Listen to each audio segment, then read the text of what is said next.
It's good looking, extremely well priced, and even has enough room for the whole family, making this one of the best crossovers that you can buy for 2025. Welcome back, guys. Or if you're new to my channel, this is Automotive Anonymous, and that's the 2025 Chevy Trax. It's actually the 2RS in a color called Sterling Gray Metallic, and it's actually one of the best vehicles that you can buy right now, period. In fact, it's maybe the most affordable, maybe most loaded crossover that you can buy. So there's a lot to talk about. So today I get to share the good, the bad, and the ugly of the second year of the all-new generation Chevy Trax to help you guys at home decide if this is worth your time and money, so you can expect to see a walk around.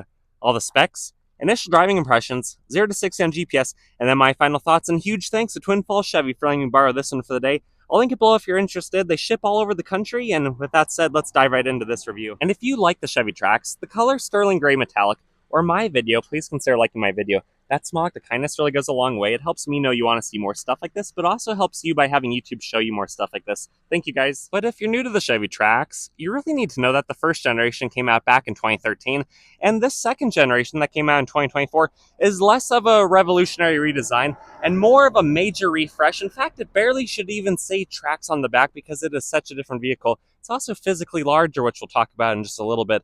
But these are assembled in Korea and China. They're sold globally all over the world, and new for 2024 are two new paint colors. The MSRP hasn't changed much, and some of the engines can now take E85 as a fuel source. So overall, pricing is about the same. A base model starts at around $21,000, but this is the 2RS. This is the same price as the Active, which are the fourth and fifth highest trim levels of the 5 options of trim that you can get on the Chevy Trax. So this one starts at about $25,000, and then after destination, this one is a $26,000 car.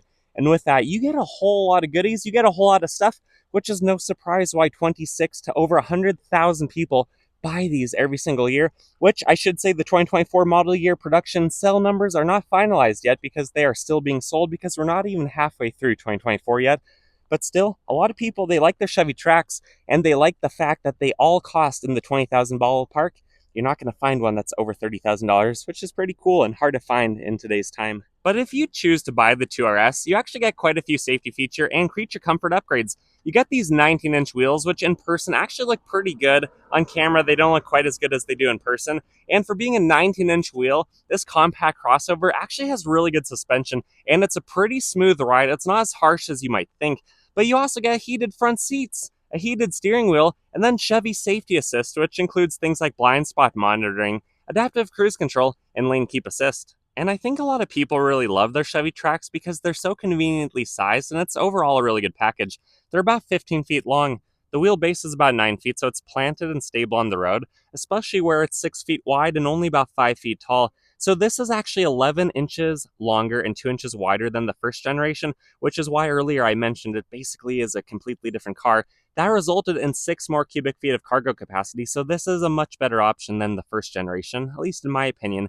But overall, it can do a full circle in 35 feet. It has a payload capacity of over 900 pounds, while only weighing about 3,000 pounds, so it's pretty nimble on the road and handles really well with that steering ratio. It has a final drive ratio of 350, so it puts the power down pretty well, but also gets pretty decent MPG, and then even a front-wheel drive one like this. It has 7.3 inches of ground clearance. So overall, it's pretty capable, pretty compact, and it handles really well, whether you're driving in the city or through the country. But the last things to mention here is the gas door is thankfully located on the driver's side.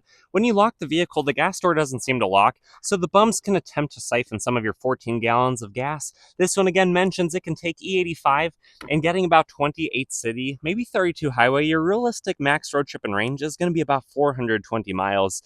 The wheels are, of course, a square stance on this non-performance SUV. It's a 245, 45, 19, and again, it rides really well. You can see the mono tube strut shock, I should say, back there. And overall, it actually looks pretty good. It has roughly 10-30 seconds of tread depth, which is actually pretty decent for a new car, and I'd imagine with the low 3,000 pound weight of this one, it should last for maybe 40,000 miles or more. And then there's a few ways to get into it. You even have remote start, but I'm going to leave that in my pocket because you can lock and unlock it here.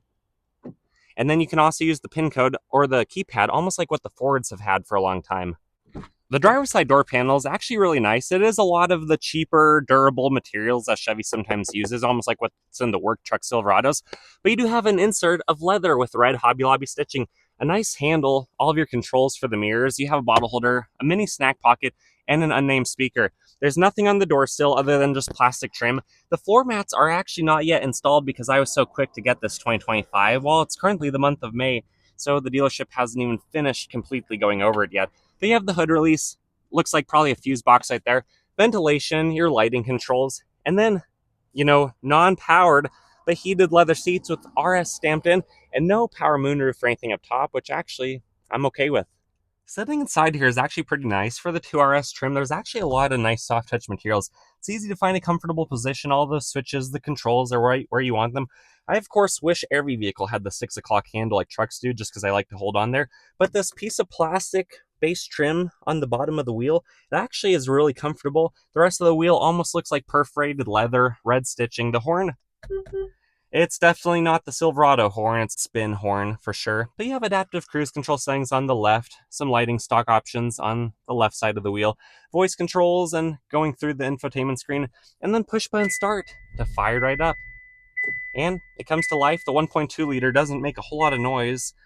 There is some beeping from not having a seatbelt on, but you can go through, whatever you need to on this end. There's really not a whole lot of software engineered into the screens because this again is a base model. For instance, even the main screen over here has a traction control button all to itself, which is pretty silly. You can't turn that off while you're driving if anyone wanted to know. But the backup camera on this huge screen is actually really good. Clarity is fine and trajectory lines do move with you. So I can't knock it for that. Otherwise, you have ventilation kind of throughout, hidden away. You have physical knobs. There's the heated seat options. It's only a single stage ventilation. You and your passenger can't have separate ventilation, but you do have some plugins down there, a 12 volt, and not rubberized. It's more just plastic and kind of scratchy, but it does decline down forwards, which is kind of cool. And then these are the options on the 2RS. You can go into low. I personally wish it was more of a gated shifter so you don't accidentally pull it all the way down to low and over rev the engine when you mean to just go to drive, so pay attention to that. Otherwise, piano black around the cup holders and your post-it note spot. You have an electronic parking brake, another little storage spot, kind of a 2-stage design, and the center console. It's dark. There's nothing to plug in. It's very plasticky in here, but it actually goes in pretty far, so that's pretty cool. Nothing on the rear view mirror. Let's see, are these, yep, incandescent lighting. And then, does this have lighting? No, it does not. Does it slide? No, it does not. So, if it's going to be a $25,000 vehicle, there's going to have to be some shortcuts somewhere, and honestly, this is a fantastic package for 25 grand. So, let's hop in the back. Let's see if I can fit back there behind myself. The back seat area is honestly another spot that sometimes manufacturers kind of, skip out and save some money. And sometimes the back door panels don't even look like they're aligned with the front, like there was a different engineer department head for the front versus the rear. But that looks like typical Chevy. No fancy door card right there. Otherwise, nothing surprising, nothing that stands out, at least on initial impressions. You even have red on the rear seats, which it is a 60-40 split.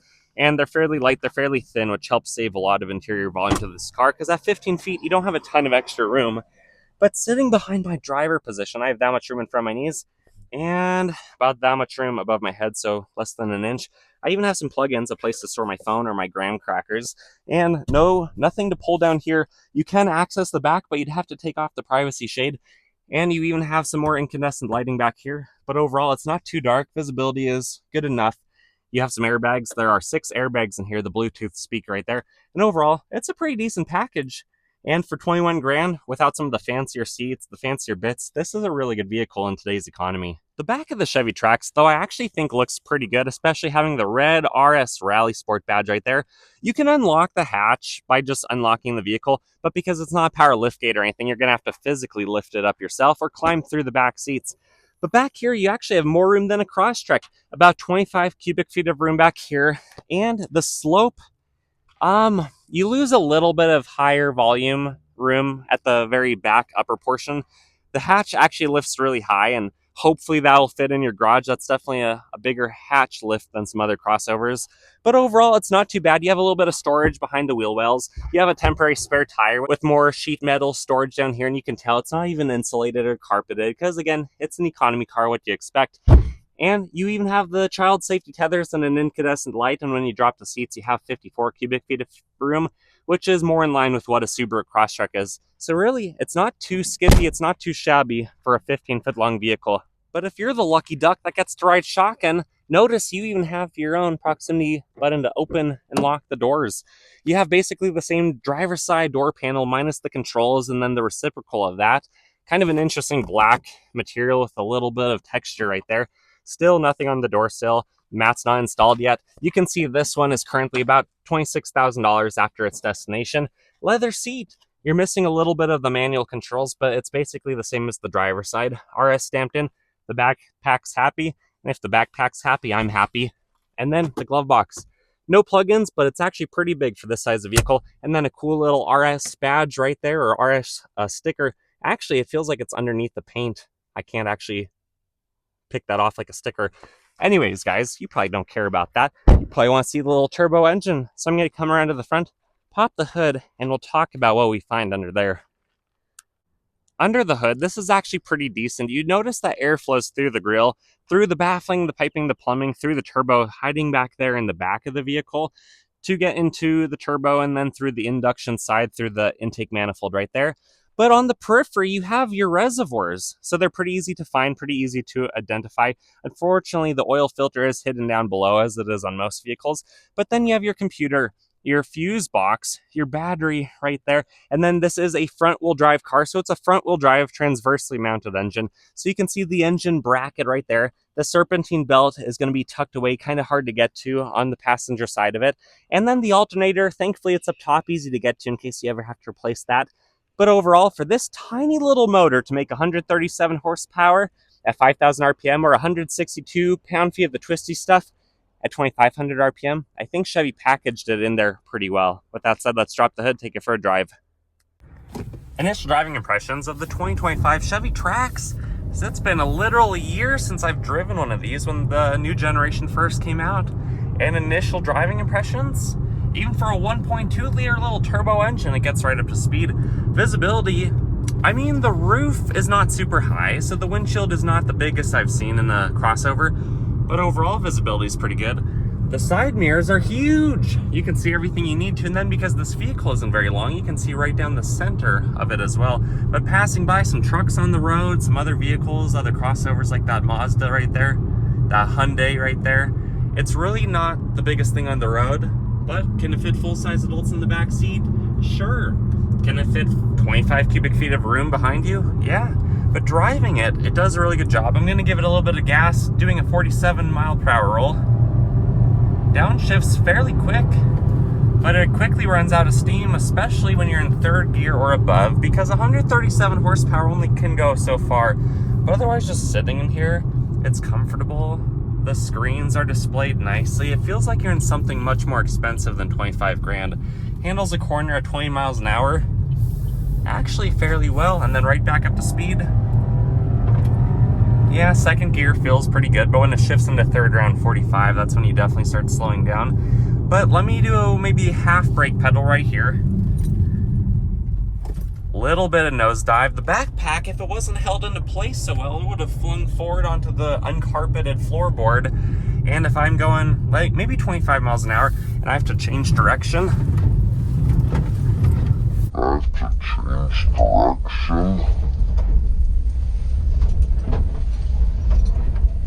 that's actually really good for this little vehicle. Not much body roll at that speed. And overall, you know, there's a number of safety features, adaptive cruise control settings, heated steering wheel, heated seats, physical buttons and knobs, which are going to be around for a few years. Honestly, I think Chevy did a really good job. Even the seats are comfortable. RS stamped into the headrests is a nice touch with the red accents. And overall, it's a good vehicle. The speaker system, it's okay. You get what you pay for. And for $25,000, you get every single bit of what you pay for.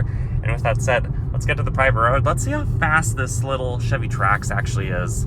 0 to 60 in the Chevy Trax. Density altitude's about 4,500 feet, so even though it's turboed, it's still down on power about 7%. I weigh about 190 pounds. My backpack weighs about 7 or 8 pounds, so let's see what it can do. Brake rev, traction is off. Let's go. Tiny bit of wheel spin. Definitely slower in third gear right now. And true 0 to 60, it came in at 9.96 seconds. Can you criticize a 137 horsepower motor? for doing a sub 10 seconds 0 to 60? No, I don't think you can. So here are my final thoughts. My final thoughts of the 2025 Chevy Trax. It's released over half a year before 2025. And for being the second year of this generation, for being assembled not even in the United States or Japan where vehicles are usually made the best, it actually looks like it has really good quality control. I'm not seeing any panel gaps that, surprise me or alarm me. I haven't detected any issues or quality issues driving it around for the day. It looks good. It has, a pretty mean front fascia, quite a bit better than the roundy curviness of the first generation when everything looked pretty bubbly in the earlier 2000s. And overall, I think it does a good job. For $25,000, I can't complain at all. I, of course, recommend you test drive the competition, so Honda and Toyota's version at least, maybe the CX-30 from Mazda. But overall, it's sporty, it's cool. Doing a 10-second 0 to 60 at a mile above sea level is good enough. Getting 30 miles per gallon is adequate. If you don't need an all-wheel drive system, if you don't live in the Pacific Northwest, in Alaska, or somewhere else like that, I think this might be a good vehicle for you. Quite a few safety features, you're getting a pretty good value. And for being a $25,000 car, fully loaded, you're really not going to probably lose a whole lot with depreciation, because a lot of luxury cars, some of them can even lose $25,000 in the first year of ownership.